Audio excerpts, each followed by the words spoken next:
Nga ana e frikrave është e njëjta gjë, siç zgjedhim talentet, zgjedhim edhe frikrat që duhet të përballemi për të kuptuar që nuk ekzistojnë, që janë vetëm pjesë e psikes tonë.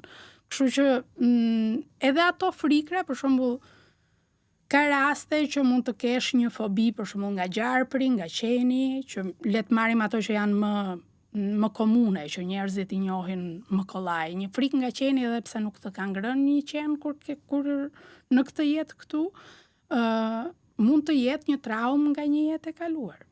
Sa të besuesh me regresionet në jetët e kaluara që ne kemi kaluar nën hipnozë?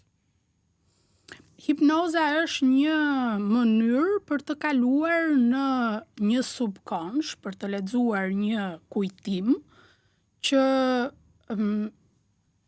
pjesa jote koshente nuk është në gjendje ta nxjerrë në pata. Ti nuk je në gjendje ta kesh në mendje në këto momente. Domethënë është një kujtim që ti ke harruar.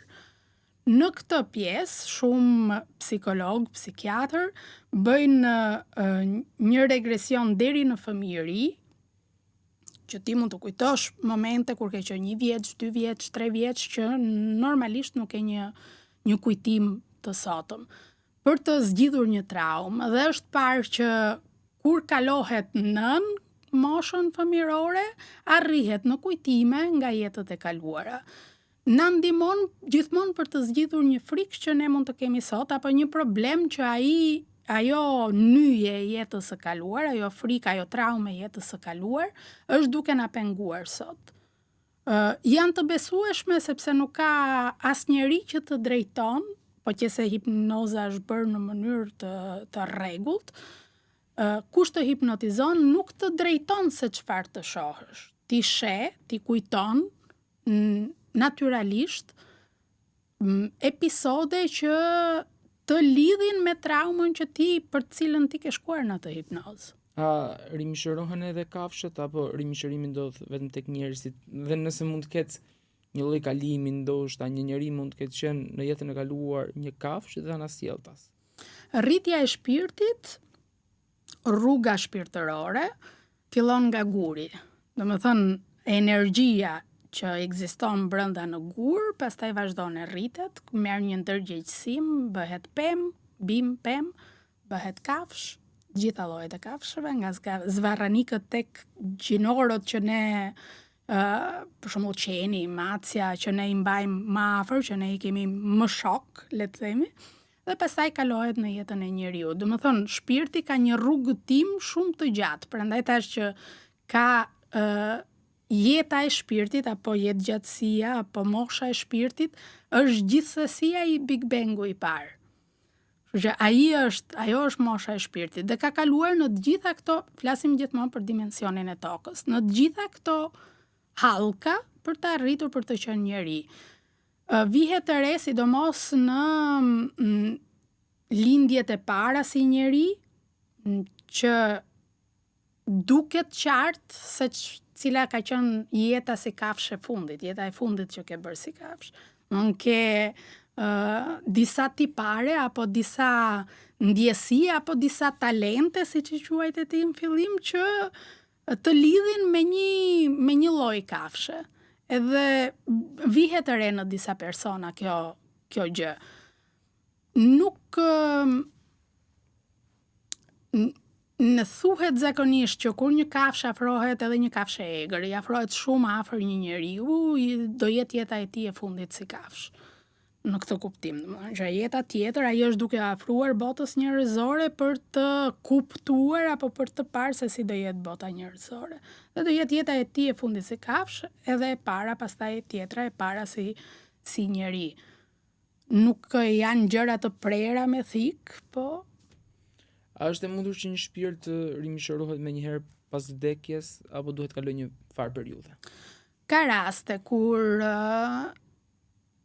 shpirti nuk e ka përmbushur kohën që ka vendosur për të kaluar në këtë dimension. Për shembull, mund të ketë ndodhur një aksident ku një person nuk duhet të vdiste, edhe ka humbur jetën.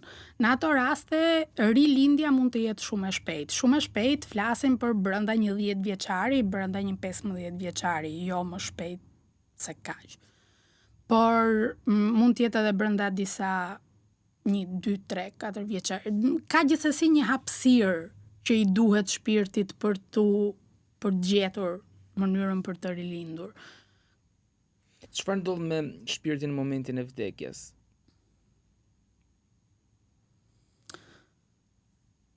Ka një farë kohe që ne dhe në Shqipëri e kemi pothuajse të shenjtë që shpirti me njëherë pas vdekjes rri pranë vendit ku ka jetuar më shumë, apo vendit të vdekjes vendit ku ka vdekur, apo vendit ku është varrosur, për shembull, ku është trupi fizik akoma.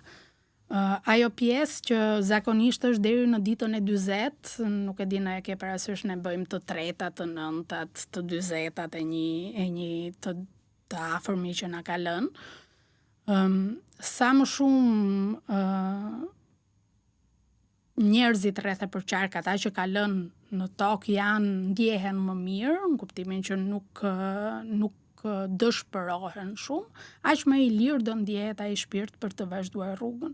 Po që se ka lënë shumë gjëra të pazgjidhura në tokë, aq më shumë do rri pranë familjarëve. Kështu që ka një periudhë të kohës ku ky shpirt rri si fantazm, le të themi, pranë familjarëve të vet. Është aty pranë familjarëve të vet. Pastaj hapet një rrugë, hapet një derë, le të themi, dritë, që i tregon se si duhet të vazhdoj rrugën e vet. Dhe në atë rrugë që ai vazhdon, që është kjo pjesa e purgatorit, le të themi, përballet me të gjitha gjërat që ka bërë në këtë jetë.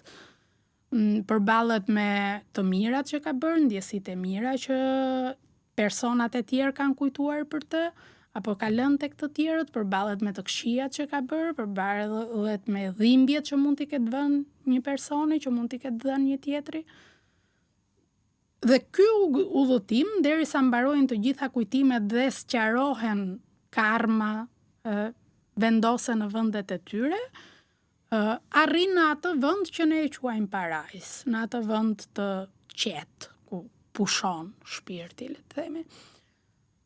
Kjo është rrugtimi. Ky rrugtim mund të zgjasi 3 vjet, 4 vjet, mund të zgjasi 100 vjet, 200 vjet, 500 vjet. Në dimensionin e tokës, koha nuk është njësoj me dimensionin e shpirtit. Shpirti rikthehet, po fizikja jon, fizionomia jon, mund të rikthehet në disa jetë?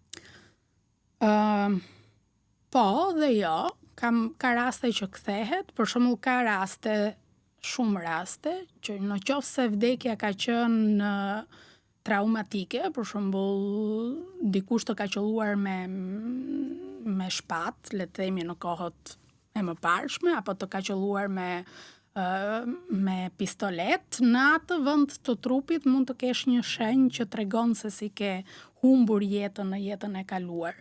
Ka raste që po qese shpirti nuk e ka zgjidhur problematikat që kishte në atë jetë, të marrë një pjesë të karmës së asaj jete dhe ta rikthej. Kështu që dhe ti ngjaj atij personit që ka qenë. Ka raste që pastaj jo, sepse eksperiencat janë të ndryshme, shpirtrat nuk lindin gjithmonë në të njëjtin seks që ne kemi këtu, lindin një herë vajzë, një herë djalë, duke i alternuar eksperiencët.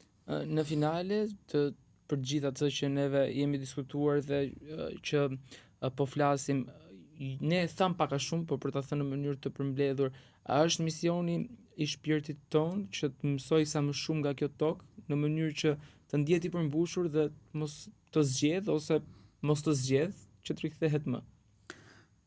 Ai është misioni. Më thonë, ne jemi në këtë dimension për të kuptuar dhe për të mësuar, dhe vetmja mënyrë që ka shpirti për të mësuar është që të ketë një trup. Kështu që ne jemi këtu për të marrë mësimin e radhës. Shumë faleminderit zënja Vogli Qishit me ne dhe faleminderit shumë për gjitha këto pikpyetje që ju i analizoni dhe shpjegoni shumë mirë. Faleminderit juve.